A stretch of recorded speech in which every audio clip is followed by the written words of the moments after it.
walk into the Denis Hurley Centre, you're greeted by a statue of Archbishop Hurley, and Paddy was responsible for making sure that it was created and that it sat there. And in Hurley's hand is not a book of the Bible, but instead a book of the documents of Vatican II. The Second Vatican Council is a great lens through which to pay tribute to Paddy. It began in 1962, when Paddy had just turned 20, so more or less entering adulthood. The Council and good St. John, who opened it, said he wanted the church to open its windows and doors so that we could look out and others could look in. Well, certainly that's the experience of people jostling with the crowds at the Denis Hurley Centre. I know it's also been true of every other institution that Paddy's been involved in, and indeed his own life in his own flat. Open doors and open windows. The Council challenges the Church to engage with the modern world. Those are all the worlds for which Paddy was a bridge between the world of faith and the world of politics, the world of the arts, the world of media, the world of academics. The Council not only allowed but encouraged Catholics to worship in the vernacular. And of course it was Hurley, Paddy's great mentor, who introduced the English language liturgy around the world and wrote so many beautiful hymns in the English language, 5 of which we are singing today, and Paddy had specifically requested that they be sung at his funeral. The Second Vatican Council, after 2,000 years of the Church, wrote the first document about the role of lay people in the Church. Paddy was immensely proud of the fact that though he'd been hugely influenced by priests, by brothers, by religious sisters, that he was a proud layman working in a position of leadership within the Church. It's the document which enabled and encouraged Catholics to engage, as Father Stephen just said, very openly and warmly with our Christian brothers and sisters and with people of other faiths, recognizing that glimmer of light, of God's light, that is seen wherever there is goodness. And it was documents of the Council and then a document after the Council called Popular and Progressio that defined the Church's responsibility in development, defined what became known as the Church's preferential option for the poor, something again that Paddy lived in his own life, but lived in institutions that he created and that he sponsored and that he supported, and of course very clearly in the Denis Hurley Centre. That document, Popular and Progressio, talks about the complete development of the human being. I can think of no human being of whom that is more true than Paddy Kearney, a man of great breadth of interest, great breadth of knowledge, great breadth of friendships, as is seen by the people who fill this cathedral today. I was going to quote specifically from different tributes, but there have been so many tributes, it's hard to choose from them. Tributes from government leaders at national, provincial, and local level, tributes from family members and members of the Hurley family, tributes from religious leaders, leaders of other Christian denominations, tributes from Australia, Ireland, Belgium, the UK, Canada, the US, from all around the world. What's so striking about those tributes is their consistency. The same words come up over and over again. Humility, thoughtfulness, kindness, but also perseverance, the willingness to go the extra mile, commitment to the poor, passion for his causes. A giant, so many people called him a giant. How interesting, a small, quiet man we hold up as a giant. For all those who've given those tributes, and I know there are many more to come, many thanks on behalf of the family, on behalf of Paddy's wider family, particularly Diakonia and the Denis Hurley Centre. I want to leave the final words for one of the most powerful tributes, for the words that it uses, but also for who it comes from a member of the voiceless, those for whom Paddy felt his role, continuing Hurley's role, was to give a voice. These words from a member of the Glebelands community for whom Paddy fought. Paddy was a very good man. And what we liked about him was that he was not pretending, as others usually do. He was just down to earth. We lost one of our heroes, but we believe his spirit will continue to fight for the marginalised people. Earth has lost one gentle soul, and heaven has one angel more. I greet you all in the solemnity of this moment and in our profound sadness. I'm grateful that Raymond Perry has said just now that there have been so many tributes, as we know there have been, and that they're all saying essentially the same thing. Here is another one. When I was asked by Paddy's brother Brian to contribute a eulogy here today, I was greatly taken aback. Then I remembered what Archbishop Hurley said when I phoned him to ask him to preach the homily at Peter Kirchhoff's Requiem in Peter Marisburg's Anglican Cathedral in 1999. He said, "How can I not accept such an honour?" That is how I felt about your gracious phone call, Brian, earlier this week. How can I not accept such an honour? We reach out to you and to all the Kearney family in your grief today. All of us gathered here are, I'm quite sure, still trying to absorb, let alone overcome, the shock of hearing about Paddy's sudden and unexpected death. Albeit past his 80 years and 10, he was still in the full flight of his activities. Only 2 days earlier, he was in Johannesburg for a launch of his latest book, the last of his many distinguished writings about his Archbishop, mentor and friend, Denis Hurley. A rich selection of Archbishop Hurley's letters brought together by Paddy in partnership with Jane Argyle and Philippe Denis. Paddy did not have time to write anything substantial during his activist years as the founding director of Diakonia, now of course the Diakonia Council of Churches.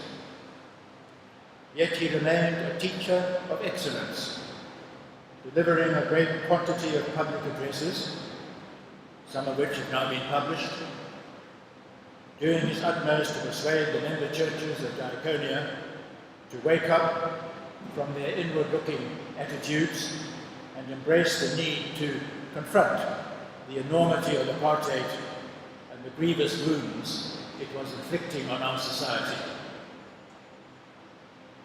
I myself, as the Anglican bishop here from 1982, found myself increasingly persuaded by Paddy's critique and by the principled courage of his witness as an ecumenical leader and as a prophetic voice within the tensions and traumas of the greater Durban area in particular. With Peter Kirchhoff, the founder of PAXA in Peter Marisburg, Paddy Kearney of Diakonia here, we were challenged and blessed in politically exceedingly fraught times by two outstanding Christian leaders, each of them with their respective support teams. They paid a big price, as we well know, for their courage. Each of them was detained without trial by the infamous security police of that time. This was the Paddy Kearney we knew. Self-effacing, brave, ever concerned about an authentic pursuit of justice and peace, always recognizing that these two things belong intimately together. There was a paradox, I think, about Paddy. in the combination he displayed of boldness on the one hand and utter humility on the other. This is part of what must have prompted the many honorary awards he received, especially in his later years. I know that he would not want me to mention any of these here in detail. He was indeed a self-effacing man. Paddy was ever loyal to his own background and conviction as a Roman Catholic, yet not uncritically, and certainly not gullibly, for he was a critical thinker as well as a devout believer. It's very important for us to notice that in Paddy, these two qualities can go together. Increasingly too, he became ecumenical, open to all, with those open arms and that open heart, in a double sense. First to his fellow Christians, and secondly to people of other faiths, all of whom loved and respected him. Diakonia is not his only living memorial. The Denis Hurley Centre, right next door to this iconic cathedral, is another. This very congregation of people of all classes and races, from various Christian denominations and from many different faiths or none, is a living testament, a lively testament to Paddy's range of openness, tolerance and compassion. Yet, it is a Catholic Requiem Mass, presided over by Paddy's diocesan bishop, Cardinal Napier. Paddy gave to us, as we give to one another here today, living proof that we can combine close, immediate loyalties with a very wide range of sympathy and warm identification with others. We can do it. Isn't that something we should always aspire to, rather than the narrow and judgmental allegiances we sometimes settle for? After his retirement from Diakonia, having given over 30 years of unrelenting service, he told me himself it was 33, very modestly, Paddy did not really retire at all. He moved sideways, becoming fully committed to the creation of the Denis Hurley Centre, right here next door to this cathedral, and showing, among other things, his practical acumen in raising nationally and internationally many millions of rands for this new project. Paddy was not only a prophet, he had the charism for administration, and it is a charism.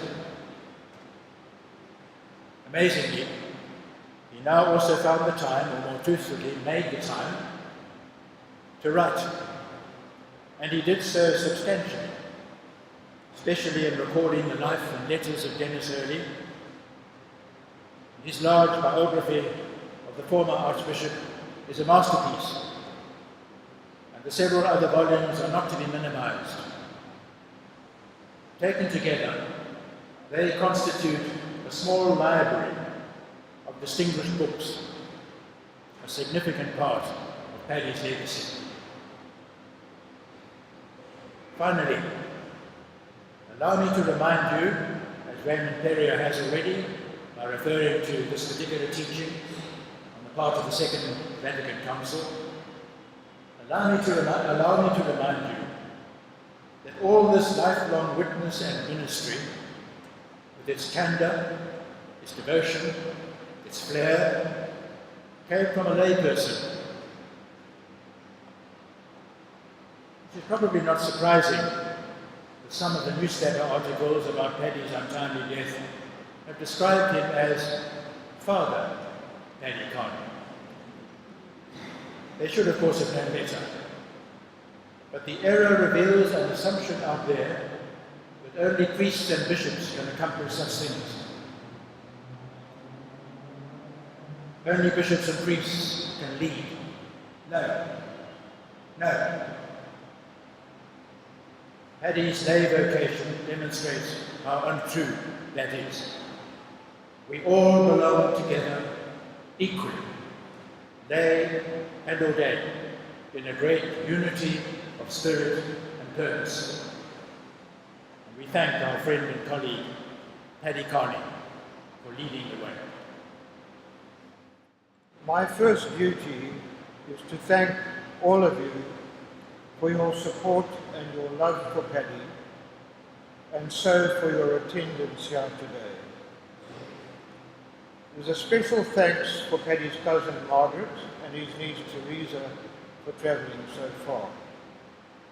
Now I give this thanks on behalf of Carmel, who unfortunately cannot be with us, on behalf of my brother Jack and his family, as well as my own family.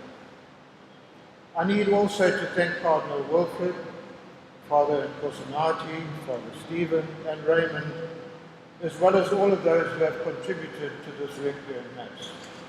I must also make specific mention here of Ray and Ursula. Now, our elder brother Jack has asked me to read his eulogy that he has prepared. He says, I share in the many tributes poured out in deep appreciation of Paddy's life and achievements. However, I wish to take a different approach by looking back for signs in his early life of what a remarkable person he was to become. So for my purpose, I've selected 4 episodes or times in Paddy's early life, ranging from pre-adolescence to his pre-matric year.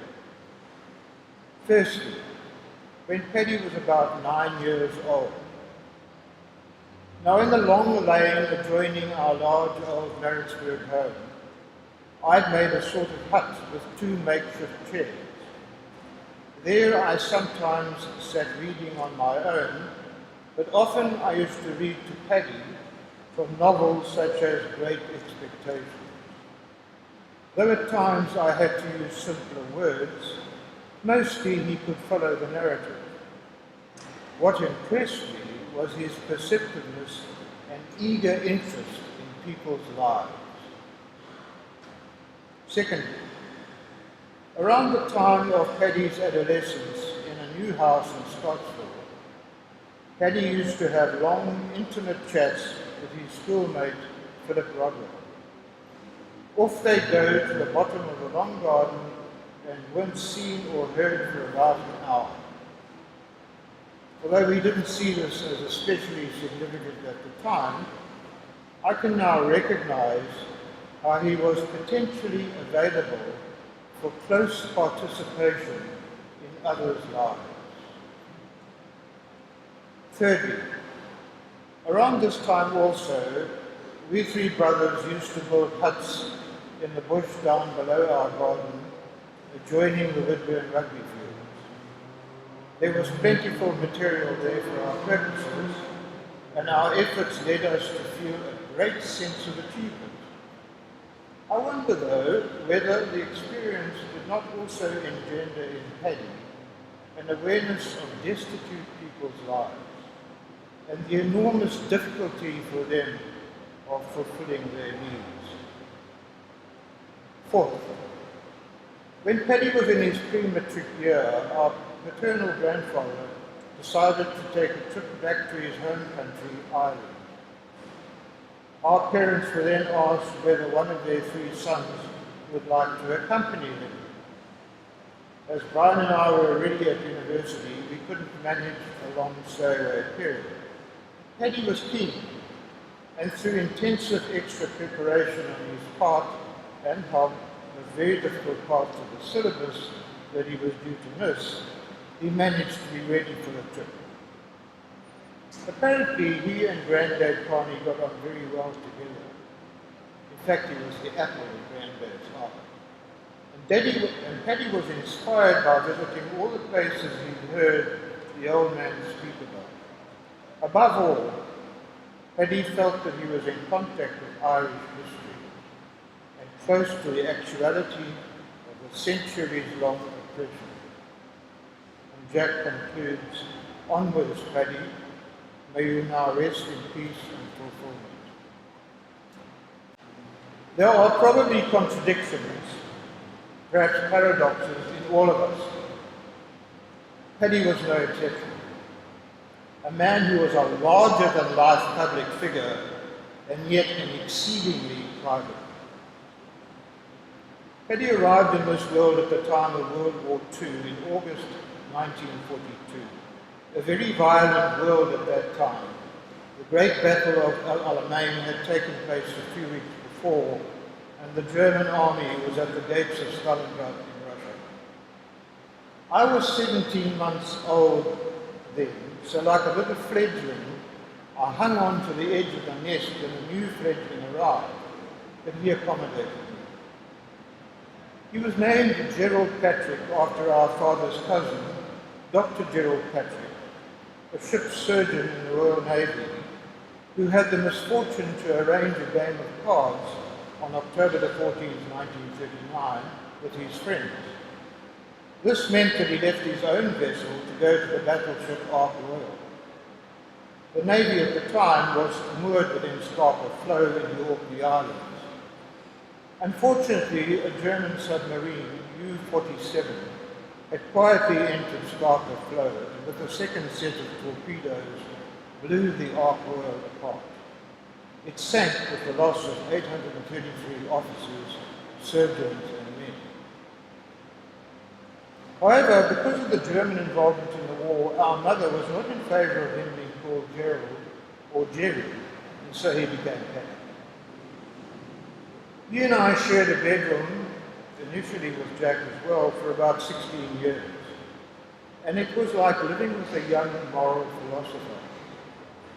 Though we were all brought up within a sound Catholic Christian environment, I didn't quite understand moral philosophy, and so at the age of 10, I bought at a second-hand shop a little book called A Primer of Moral Philosophy.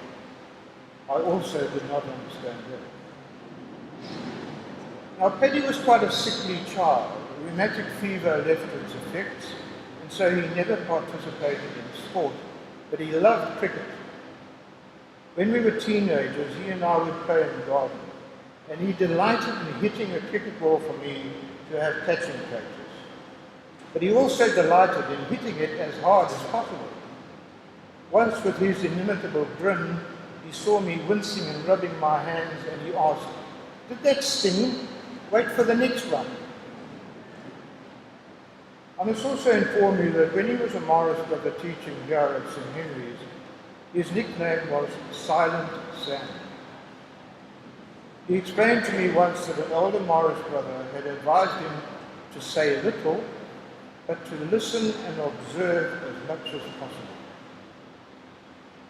Now, within all the tributes to Paddy, there have been mention of his many and extraordinary activities, his commitments and publications over his 76 years, his relationship with Archbishop Denis Hurley, his historic release from detention, and the significant development of Diakonia and the Denis Hurley Centre, along with many other concerns which he approached with great discipline. However, I would like to dwell on one specific influence in his maturing years. While he was on a Fulbright scholarship to the United States in 1972 to 1973, he undertook a master's degree in education at Toledo University.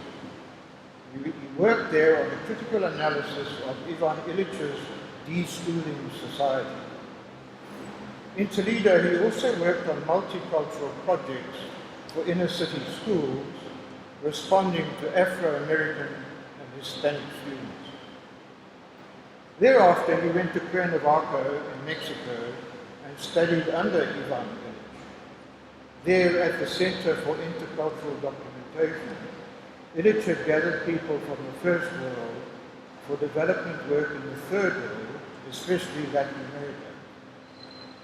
Excitedly, Paddy brought home drafts of some other works by Illich, like Medical Nemesis and Tools for the New Reality. So that was one strong influence among me. Now, Paddy described himself as a teacher.